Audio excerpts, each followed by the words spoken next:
जय गुरुदेव। जैसा कि हमेशा बताया जाता है, गुरु भक्ति केवल गुरु वचन है। एक समय की बात है, एक जंगल में एक महात्मा जी रहते थे। उनके पास 8-10 शिष्य शिक्षा ग्रहण करते थे। एक बार किसी नगर में एक राजा की लड़की की शादी थी, तो महात्मा जी के शिष्य कहने लगे, गुरु महाराज, मैंने कभी भी 56 प्रकार का भोजन नहीं खाया है, तो क्यों न आपकी आज्ञा हो तो हम उस राजा के नगर में जाएं और जो लड़की की बारात आएगी उसमें 56 प्रकार के भोजन बनेंगे, उनका भी स्वाद हम ले सकें। जब इस बात को सभी शिष्यों ने महात्मा जी से कहा तो महात्मा जी ने कुछ विचार किया और मुस्कुराए। महात्मा जी ने कहा, बच्चा, ये सब भोजन आप लोगों के लिए नहीं है। आप लोग सच्चे मालिक का भजन करते हो, सच्ची शिक्षा ग्रहण करते हो। ये सब तामसी भोजन होते हैं, क्योंकि जो भी शादी बारात में भोजन बनते हैं वो सब तीखे होते हैं, जिसके खाने से मन बुद्धि चंचल हो जाती है। तो शिष्य चुप रह गए। लेकिन महात्मा जी ने देखा कि भविष्य में कुछ घटना घटने वाली है। तो महात्मा जी ने कहा, ठीक है, अगर तुम लोग जाना चाहते हो तो एक शर्त पर तुमको जाने की मजदूरी देता हूँ। तो शिष्यों ने कहा, वो कौन सी? तो महात्मा जी ने कहा कि जब तुम जाना तो श्यामा को दाहिने कर। श्यामा उसको कहते हैं जो देहाती भाषा में सारस यानी सिरसैया बोलते हैं, चिड़िया होती है, उसको आप दाहिने करके जाना, तभी आप जाओगे तो आपको फल फायदा होगा। तो शिष्यों ने हाँ ही भर दी। और इधर क्या हुआ, उस समय जब राजा अपनी लड़की की शादी करता था तो स्वयं वर चुनने के लिए नहीं जाता था, मंत्री को भेज देता था। उन्हीं के आधार पर लड़कियों की शादी होती थी। तो मंत्री ने कई जगह लड़के देखे, लेकिन कोई लड़का सटीक नहीं मिला, और जो भी मिलता उसको राजा इनकार कर देता था। इस मामले से राजा रुष्ट होकर, इस मामले को देखकर मंत्री राजा से रुष्ट होकर उसने क्या किया, एक काना मतलब एक आँख का आदमी को वर यानी राजा का दामाद बनाने की सोच की। शादी तय हो गई, बारात आ गई, और इधर क्या हुआ, महात्मा जी ने अपने शिष्यों से कहा था कि तुम जब जाना तो श्यामा को दाहिने कर लेना, तभी जाना। तो शिष्य सब चल पड़े, और श्यामा चिड़िया एक खेत में बैठी थी। उसको दाहिने करने के चक्कर में शिष्य सब भगे, लेकिन जब शिष्य भगे वो चिड़िया भी उड़ गई। उड़ते उड़ते शिष्यों ने पीछा किया। जब पीछा नहीं कर पाया तो कुछ शिष्य जो थे दौड़कर हफ गए और वापस लौट आए। लेकिन एक शिष्य जो था वो दौड़ता रहा। दौड़ते दौड़ते रात हो गई। जब उसको दाहिने कर पाया तब वो उस नगरी में गया। जब उस नगरी में गया तो देखता है कि सब भोजन भंडारा जो भी होता है वो सब हो गया है, और वहाँ पर खाने को कुछ नहीं रहा। तो उसने सोचा, चलो गुरु की इच्छा, अब जैसा होगा देखा जाएगा। तो वो एक किसी दरवाजे पर एक चबूतरा था, उसी पर अपना मतलब जो उसके पास अंगोछा या धोती थी उसको बिछा करके लेट गया। उसने सोचा रात हो गई है, अब आश्रम में भी जाना ठीक नहीं है, और सुबह हम आश्रम चले जाएंगे। और इधर जब बारात आई तो उसमें जो था लड़का काना था। तो वहाँ के मंत्री और जो साथ में आए हुए थे तो उन्होंने सोचा कि क्यों ना किसी लड़के से शादी करवा दी जाए, इतने खन का समय पूरा हो और सुबह फिर देखा जाएगा, कोई बहाना निकाल लेंगे जिससे हम कह देंगे कि इसकी आँखी दर्द कर रही है और पट्टी बांध देंगे। तो ये विचार मन में बनाया तो लड़के को ढूंढने लगे, लेकिन वो सोच रहे थे कि लड़का ऐसा होना चाहिए कि इस राज्य का ना हो और पोल भी ना खुले। तो देखा और ये जो महात्मा जी का शिष्य था ये भी एक राजकुमार का लड़का था। अच्छा खासा चेहरा और बढ़िया उसका तेज चमक रहा था, क्योंकि बाल ब्रह्मचारी था। जब उसको देखा तो उन्होंने उसको जगाया, कहा भाई उठो। तो उसने कहा क्या बात है? कहा है तुम कोई दिक्कत नहीं है, तुम एक रात के लिए दूल्हा बन जाओ और तुमको बहुत सारा पैसा मिलेगा और आराम से सुबह चले जाना। उसने कहा चलो ठीक है। उसको दूल्हा बना करके उसके साथ भौंरियाँ डाली गई।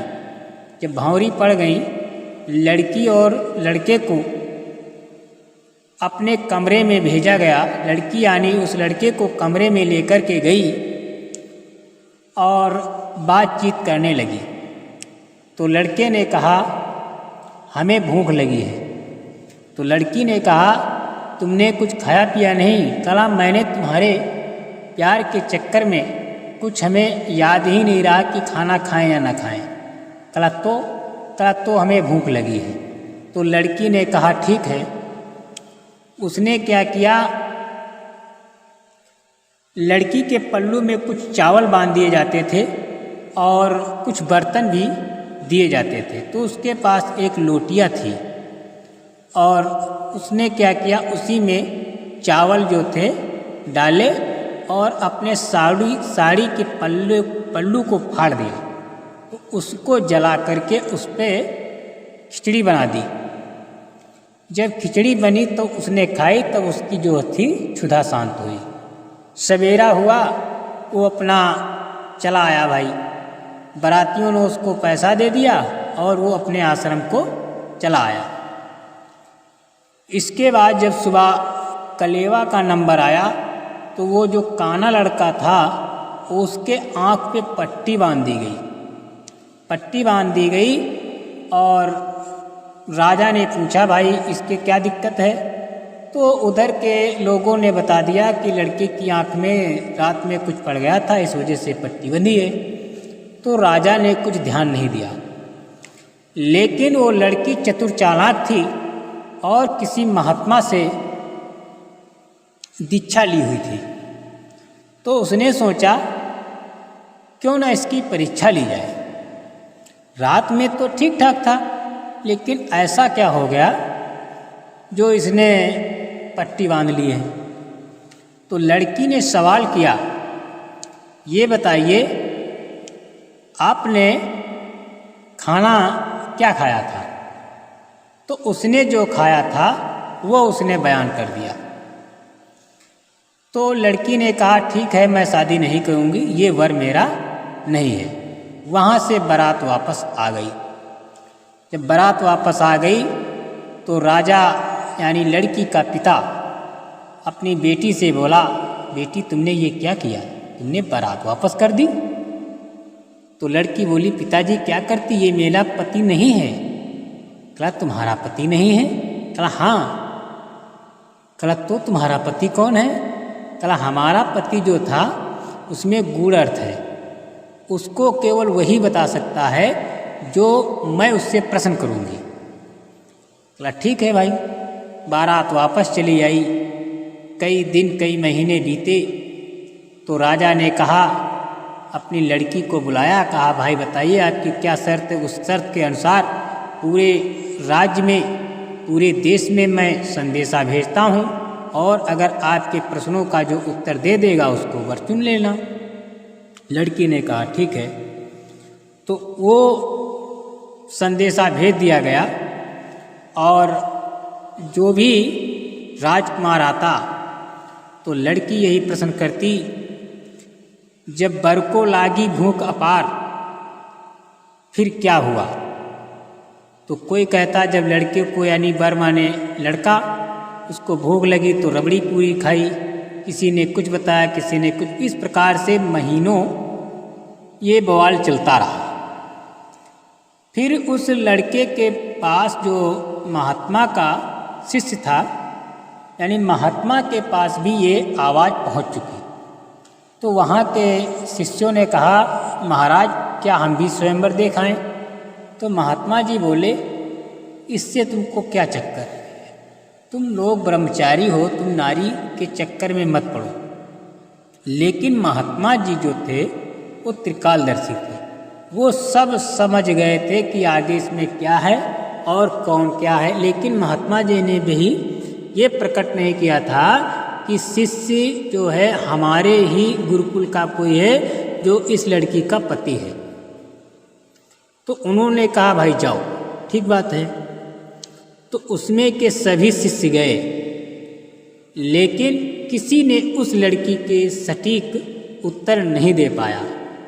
तो वहाँ से, और वो ये भी नियम था, जब वो प्रश्न करती थी, जो प्रश्न का उत्तर नहीं दे पाता था उसको एक मोहर देकर विदा कर देती थी।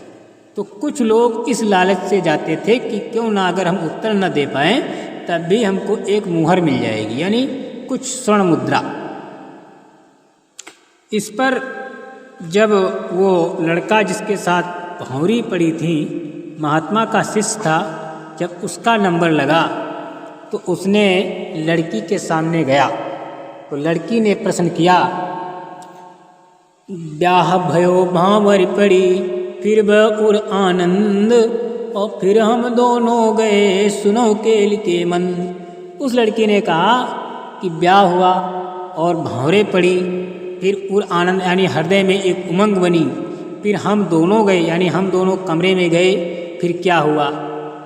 तो जो लड़के अन्य आते थे, जो राजकुमार, वो कुछ ऊट पटांग मतलब जो भी आता था वो बयान करते, लेकिन लड़की के सटीक उत्तर नहीं था। जब ये लड़का गया तो उसने कहा, हाँ महारानी जी आप बताइए। तब उसने वही क्वेश्चन किया, ब्याह भयो भांवर पड़ी फिर और आनंद, फिर हम दोनों गए सुनो केल के मन। तब वो लड़का क्या कहता है, ब्याह भयो भांवर परी फिर और आनंद, फिर हम दोनों गए सुनो केल के मन।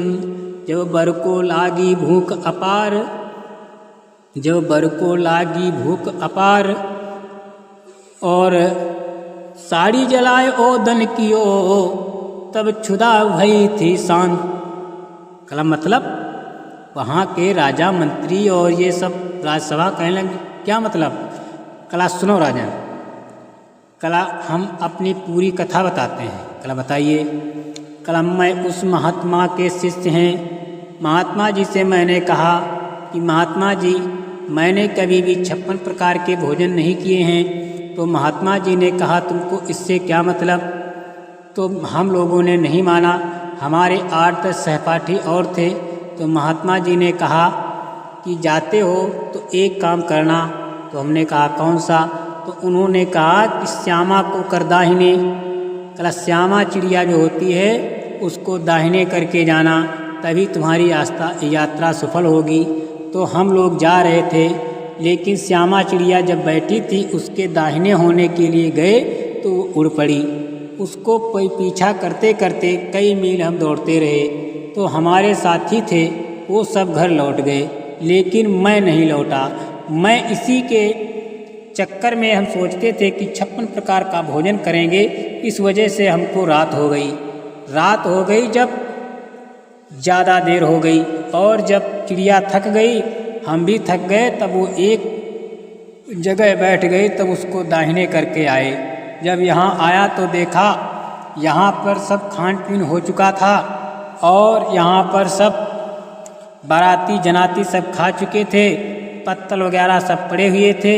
जब मैंने तुम्हारे राज्य में देखा और किसी नौकर से पूछा भाई हमें भूख लगी है, तो उसने कहा अब सब चुक गया है, अब कुछ नहीं बचा है, इसलिए आपको मैं कुछ नहीं दे सकता। तो मैंने कहा तो क्या किया जाए? तो उससे मैंने कहा कि भाई देख लो कहीं हो। तो उसने कुछ जवाब नहीं दिया और फटकार लगा दी। जब उसने फटकार लगा दी तो मैं भाई निराश हो गया। निराश हो कर के उस जो गरीब की झोपड़ी थी, झोपड़ी के आगे एक चबूतरा बना था, उस पर मैं अपना पल्लू बिछा करके लेट गया। जब पल्लू बिछा करके लेटा था, आराम से एक नींद हो गई थी। लगभग रात्रि के 12 बजे थे। तो वहाँ पर कुछ मंत्री और सिपाही आए, हमको जगाया। कहा भाई आप कैसे लेटे हो? तो उन्होंने कहा आप कहाँ के रहने वाले हो? तो मैंने अपना पूरा हाल बताया। तो वो कहने लगे कि ठीक है, आपस में उन्होंने बात की कि ठीक है, ये दूसरे राज्य का लड़का है और इससे कुछ जो है कोई बात गोपनीय जो है कहीं बात फैलेगी भी नहीं, इस राज्य का नहीं है। तो हमसे कहा तुम एक रात के लिए दूल्हा बन जाओ। तो मैंने मना कर दिया। मैंने कहा कि हमारे गुरु महाराज ने कहा था कि बच्चा शादी मत करना, बाल ब्रह्मचारी रहना, क्योंकि शादी कर लोगे तो तुम्हारी शिक्षा अपूर्ण रह जाएगी, यानी शिक्षा पूर्ण नहीं होगी और तुम माया मोह के जाल में फंस जाओगे। तो मैंने मना कर दिया, लेकिन वो बार बार मिन्नतें करते रहे, लेकिन मैं नहीं मान रहा था। तब वहाँ के जो उधर से आपके दामाद के तरफ से मंत्री और ये जो सिपाही आए थे, उन्होंने हमको धमकाना शुरू किया। उन्होंने कहा अगर तुम ऐसा नहीं करते हो तो हम तुम्हारे ऊपर चोरी का इल्ज़ाम लगा करके कारावास में डाल देंगे। तो इस बात से मैं डर गया। जब मैं इस बात से डर गया तो मैंने हामी भर दी। तो उन्होंने हमें रात्रि में ही स्नान कराया। स्नान करा करके अच्छे अच्छे वस्त्र पहनाए। अच्छे वस्त्र पहना करके, और जब आपकी लड़की की भौर पड़ने वाली थी तो हमको अपने जो वहाँ से दूल्हा लाए थे उसके सारे कपड़े पहना दिए और भौरें पड़ गईं। जब भौरें पड़ गईं तो उसके बाद में हम दोनों एक साथ कमरे में गए और वहाँ पर हमको जब भूख लगी तो तुम्हारी लड़की ने कहा कि तुमने खाया कुछ नहीं। तो उनसे मैंने कुछ बात नहीं बताई। अगर मैं बता देता तो वहाँ पर हमारी पोल खुल जाती, तो इधर आपके द्वारा मार पड़ती और उधर उन मंत्री और हवलदार और सिपाहियों की मार पड़ती और इधर हमारे गुरु की बदनामी होती। इस वजह से मैं चुप रहा।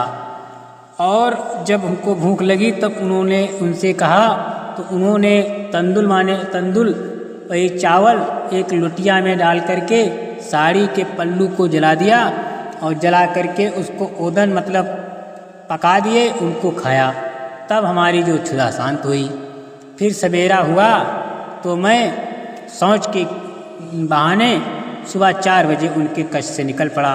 निकलने के बाद इधर ये सब लगे हुए थे, इन्होंने हमको पैसा दान दिया और हम अपने आश्रम को चले गए। जब ये कहानी सुनाई तो राजा बहुत खुश हुआ। राजा ने तुरंत महात्मा को बुलाया और महात्मा के चरणों में गिर पड़ा और मिन्नतें खुशामद करने लगा। तो महात्मा जी ने कहा, अरे राजन, क्यों परेशान होते हो? ये जो लड़की थी ये हमारी शिष्या थी, क्योंकि ये हमारे वचनों पर चलती थी, तो मैं इसको किसी गलत के हाथ में क्यों जाने देता। ये सारी लीला हमारी थी, क्योंकि अगर ये किसी राक्षसी प्रवृत्ति के घर में जाती तो ये साधन भजन नहीं कर पाती, क्योंकि राजा जो होते हैं वो हमेशा शिकारी होते हैं। उनके यहाँ हर प्रकार के व्यंजन, हर प्रकार के भोजन बनते हैं, और जब ये किसी राजघराने में जाती तो राजा शिकारी होता, वहाँ से वो ये सब मांस मार मूर के लाता और लड़की से कहता इसको बनाओ, इसको काटो पीटो। जब लड़की नहीं बनाती तो इसके पर अत्याचार करता। इसलिए मैंने सोचा क्यों ना तुम्हारे मंत्री की बुद्धि भ्रष्ट की जाए। बुद्धि जब भ्रष्ट हो गई तब इसने काने को चयनित किया। काने को चयनित किया और काना तुम्हारा दामाद बनाना चाहता था, लेकिन हमने जब देखा तो मैंने अपने शिष्यों को भेज दिया। जब शिष्यों को अगर ऐसे कह देता कि ऐसे चले जाओ, तो सारे शिष्य आ जाते, समय पर खाना खा करके अपने अपने आश्रम वापस चले जाते। लेकिन मैंने ये शर्त रख दी कि श्यामा को कर दाहिने, श्यामा चिड़िया को जो है दाहिने कर कर जाना। तो हमको तो मालूम था कि इसमें कोई बिरला ही बचेगा। सभी वापस चले आए, तब हमारा शिष्य ये बचा और इसने तुम्हारी लड़की का हाथ थामा। और इसलिए राजन, तुम चिंता मत करो, तुम्हारी लड़की ये भी एक राजकुमार है और तुम्हारी लड़की भी राजकुमारी है, इसमें कोई संदेह नहीं है। जब ये बात राजा ने सुनी तो महात्मा जी के चरणों में पड़ा और राजपाट जो है अपने दामाद को दे दिया, लड़की और दामाद को, और वो सीधे मालिक के भजन करने के लिए जंगल में चढ़ पड़ा। इसलिए प्रिय भाई बहनों, महापुरुषों की वो दया होती है जिस दया पात्र केवल उनके वचनों से होती है, क्योंकि उनके वचन ही हम आपको निजधाम पहुंचा सकते हैं। बाकी ये सब संसार की जितने भी ये साजो सामान हैं, ये सब हम आपको फंसाने के चक्कर में हैं। जय गुरुदेव।